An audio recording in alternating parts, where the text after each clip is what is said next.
What's going on, guys? Welcome back to another Detroit Lions video. Now today we are going to be talking about the Detroit Lions offense, but we're also going to be talking about the rest of the offenses in the NFC North and kind of comparing them to our Detroit Lions and trying to figure out who's going to have the best offense going into the 2020 season in the NFC North. So before we do get into the video, if you are new to the channel and are enjoying the content, consider liking the videos and subscribing to the channel. It takes 2 seconds out of your day to make mine, and I'd be very, very appreciative to everybody that chooses to do so. And while you're at it, go to the link down in the description and subscribe to my second channel, Right or Wrong Productions, as I put out daily highlight videos of players and teams. So go check that out if you are interested. But with that being said, let's get into trying to decipher who has the best offense going into the 2020 season in the NFC North.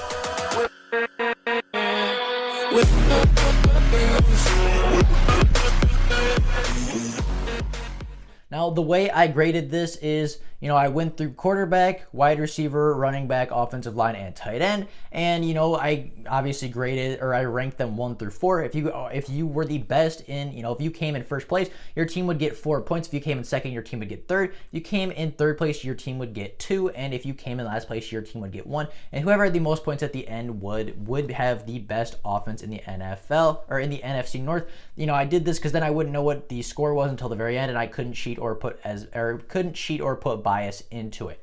Now, with that being said, let's get into talking about the guy under center first, the quarterback position. Now, I do truly believe that Matthew Stafford is the best quarterback in the NFC North. If you just look at the stats and what they were on pace to do last year, Matthew Stafford was on an absolute rampage. This dude was on pace for 5,000 yards, 38 touchdowns, and 10 interceptions while averaging 312 passing yards a game, which ranked second in the NFL, only behind Jameis Winston.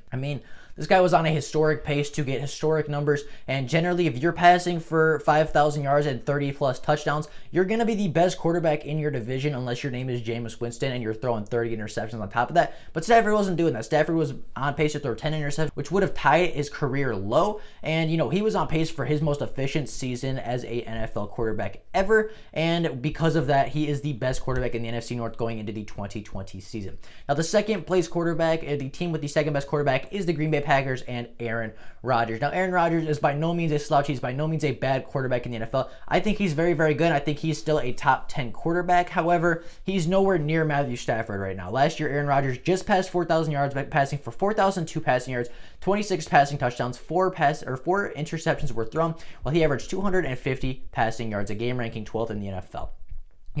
A very, very solid season, very, very good quarterback play, but he's nowhere near Matthew Stafford's production last year, nowhere near his efficiency, and for that reason, he has to come in at number 2, but he does beat out Kirk Cousins, who came in at the number 3 spot. Now, Kirk Cousins, just like Aaron Rodgers, is not a bad quarterback. I actually think Kirk Cousins is a very solid quarterback in the NFL. He can make a lot of throws. He can win you football games for sure, but I don't think he's good enough to quite put the team on his back. I think Kirk Cousins needs a great roster around him for the team to be successful, but Kirk Cousins is also not going to hurt your team. Kirk Cousins is not going to pull your team down. So, I think he's just an average quarterback. I don't think he's great. I don't think he's bad. I do think he's being paid way too much money to be the quarterback for the Minnesota Vikings, but by no means is he a bad quarterback, as he passed for 3,603 passing yards, 26 touchdowns, 6 interceptions while passing for 240 passing yards a game. So he had the same amount of touchdowns as Aaron Rodgers, but had a few more interceptions and a few less yards. So he had to come in at third, but he is by no means the worst quarterback in the NFC North.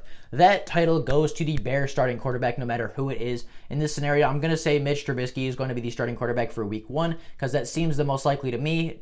Nick Foles, there's been some speculation. He might be sitting out. He might be considering it. So Nick Foles might not even play for the Bears this season, and Mitch Trubisky by far had the worst quarterback play in the NFC North out of all the starting quarterbacks, as he only passed for 3,138 yards, 17 touchdowns, and 10 interceptions while averaging 249 passing yards, or 209 passing yards a game, which ranked 27th in the NFL. And Nick Foles last year was outperformed by David Blau.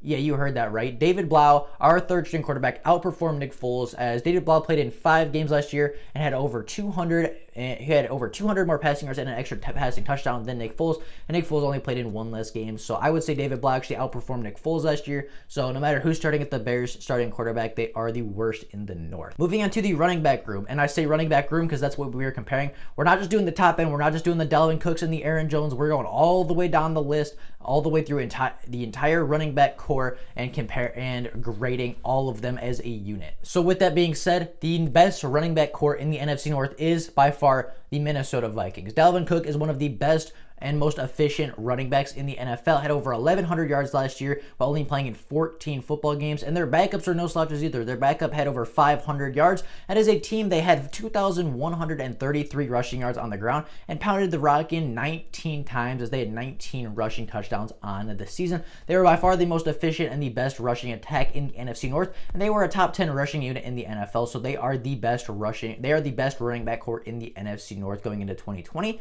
closely followed by the Green Bay Packers. Now, the Green Bay Packers have a very, very good running back core. They have Aaron Jones, and their backup Williams. I'm blanking on the first name right now, but those two are a very good 1-2 combo. I mean, Aaron Jones is the lightning and Williams is the thunder. That he's a very powerful running back. He scored a couple times on us. Aaron Jones had over 1,000 yards last season. Williams had, I believe, 500 or 600, and then they just added AJ Dillon, the bowling ball from Boston College, to this running back room, and they are very, very set. They have a very solid running back core, and as a team last year, they ran for 1,795 yards and 18 touchdowns, so just a little bit behind the Minnesota Vikings, but they still had a very efficient and very good running back group, which is why they come in at number 2. I have the Detroit Lions as the 3rd best running back room in the NFC North. Now, Kerryon Johnson is a very, very good running back when he is healthy. Now, he has had some health concerns, but so have guys like Dalvin Cook and, other NFC North running backs have had injury concerns. So I'm not going to take too much away from Kerryon because of that. And when Kerryon is on the field, he's a very, very productive running back and a very, very good one. Last year, he only played in 8 games, but then Bo Scarborough came in and he finished the year very strong for the Detroit Lions. And so I think he's a very good running back. And then we just added DeAndre Swift and Jason Huntley in the draft. So I think our running back room is set for the future. I think Kerryon and Swift are going to be a great 1-2 punch. I think Bo Scarborough is going to be a good change of pace, power, bruising, goal line, short yardage back. And then Jason Huntley is going to be the gadget scat back, a guy that you give him 5 touches a game, and one of those touches, he's going to take it 70 yards to the house. Like, our running back room is set. I think we're going to have a much better rushing attack next year, as last year we only had 1,649 rushing yards and 7 rushing touchdowns on the ground. I think that's going to be much improved, and even last year we were a better rushing team than the Chicago Bears. Yes, the Chicago Bears yet again come in at the worst spot for the running back room. Now, I really like David Montgomery. I think he was a very, very good running back, and I actually wanted the Detroit Lions to take him last year to pair with Kerryon Johnson. They did not end up doing that, and he did go to the Chicago Bears and had a very solid rookie season. He had over 800 yards and was the Bears' most efficient and their best running back. Pair him with Tyreek Cohen, a speedy scat bag right out of the backfield, and that's a very good 1-2 combo at running back. However, the depth behind that, it really isn't that good, as it wasn't that good, and then Trubisky kind of inflated their numbers with over 200 rushing yards and 2 rushing touchdowns. As a team, they had 1,458 rushing yards and 8 rushing touchdowns, so they had significantly less yards than the Lions, only had 1 more rushing touchdown. However, 2 of those rushing touchdowns came from a quarterback, and we're not counting quarterback in the running back room. So I think the Chicago Bears have the worst running back room in the NFC North, and they are not looking good right now. So moving on to the wide receiver room. I think the Detroit Lions by far have the best wide receiver core in the NFL. Kenny Golladay had 1,190 yards, 11 touchdowns last year, led the NFL in touchdowns, had a ton of yards. Marvin Jones was just behind him. He was on a pace for 1,000 yards and 10 touchdowns. Danny Amendola had one of his most efficient seasons in his career. Geronimo Allison and Marvin Hall are great depth receivers. Marvin Hall led the league in yards per reception last year, and Geronimo Allison is another big body depth receiver who played significant time for the Packers last year and is now going to be our 4th or 5th wide receiver. And then you also have to consider we have guys like Quintez Cephas, a rookie that I'm very high on. We have a guy like Jamal Agnew. We have Chris Lacey. We have Travis Fulgham. We have all of these guys in here that are going to be competing for roster spots. They're going to be competing for roles. And I think by far we have the most competitive and the best unit in the NFC North when it comes to wide receivers. Now, the second one might be kind of a surprise. I really, really like the Chicago Bears wide receiver core. I love Allen Robinson. I think he's a super underrated wide receiver. I mean, he has put up 1,000-yard seasons year in and year out, and he's played with guys like Blake Bortles and Mitchell Trubisky. Like, this guy is a very, very good wide receiver in the NFL. I don't think he's quite as good as Kenny Golladay, as he only had 1,147 yards and 7 touchdowns, but he's still very, very good. And if he had a good quarterback, if he had a Matthew Stafford or Russell Wilson and Aaron Rodgers, like, he's going to put up elite numbers. Like, he's going to be so much better. And, he's not going to get that better quarterback next year, or this coming year most likely, but I still think he's a very solid receiver, and I think he is one of the best in the NFC North. And then I really like Anthony Miller, the young Their young up-and-coming wide receiver. I believe he had 600 or 700 receiving yards last year, a few touchdowns. I really like him as their second wide receiver, and that 1-2 combo is very, very good. And so that's why I have them at number 2. Their depth isn't super great, but I think that I think their number 1 and number 2 wide receiver in Allen Robinson and Anthony Miller are better than what the other two teams have. My third team when it comes to wide receivers is the Green Bay Packers. Now, Devontae Adams is one of the top 10 wide receivers in the NFL. Last year, he missed a couple games, but still had 977 receiving yards and 5 touchdowns. I think Allen Lazard and Marquez Valdez-Scantling is, I think they're good second wide receivers. I don't think either of them are as good as Anthony Miller or Marvin Jones, but I think they're solid. I think they're okay. So that's why they come in at the number 3 position. And just like the Bears, they don't have a lot behind those 3 guys. And then the Minnesota Vikings really have a problem at wide receiver. Their only 1,000-yard receiver last year was Stephon Diggs, and they traded him away. And Adam Thielen had 400 receiving yards in 10 games last year. And Justin Jefferson is a very unproven rookie wide receiver who should have some upside, but as of right now, we've never seen him play in the NFL. He's very unknown. And, their leading receiver as of last year, like if you don't count Stephon Diggs, their leading receiver was Dalvin Cook. And he's a running back. He's not a wide receiver, so we can't put him in the wide receiver room. So, if your second leading wide receiver last year was your starting running back, like your wide receiver core wasn't very good. They didn't produce a whole lot last year. So that's why they come in at last place. Moving on to the tight ends, though, I think the Minnesota Vikings have the best tight end room, despite having the worst wide receiver room. Now, the Minnesota Vikings have Kyle Rudolph and Irv Smith Jr., who combined for over 700 yards and 8 touchdowns last season, and were very, very productive for Kirk Cousins and the Minnesota Vikings. I mean, they are just a very good 1-2 combo, and I think as of right now they are the most proven tight end duo in the NFC North, and they were the most productive last year, and I see no reason that Irv Smith Jr. doesn't take a step forward, and I don't think Kyle Rudolph is going to regress all that much from what he did last season. Second place, I have the Detroit Lions, led by TJ Hawkinson, the former number 8 overall pick in the NFL draft. He showed a lot of flashes last year. He showed a lot of things in the offseason that makes me think he's going to have a breakout season. He's primed to have a breakout and very, very good season for the Detroit Lions, but that is yet to be seen, but I think he has the talent. Bevel just needs to get him more involved. And then I think Jesse James is a good tight end also. Again, I just think that Darrell Bevel needs to get our tight ends more involved, and the production will be there. I think they have the talent. They just need to get the opportunity, and that will come in the 2020 season.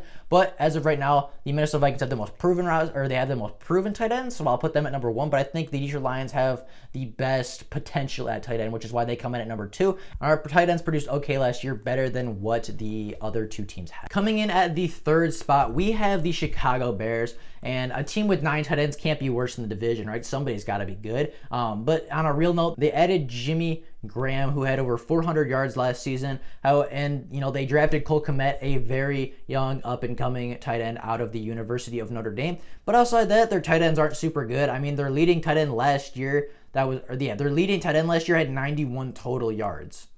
I mean, you just can't have that. But they have so many tight ends that somebody's going to be good. But, none of them are really proven. Jimmy Graham is regressing every year. Cole Kmet might be good, but again, just like the Justin Jefferson thing, he's a rookie. We don't know how he's going to play.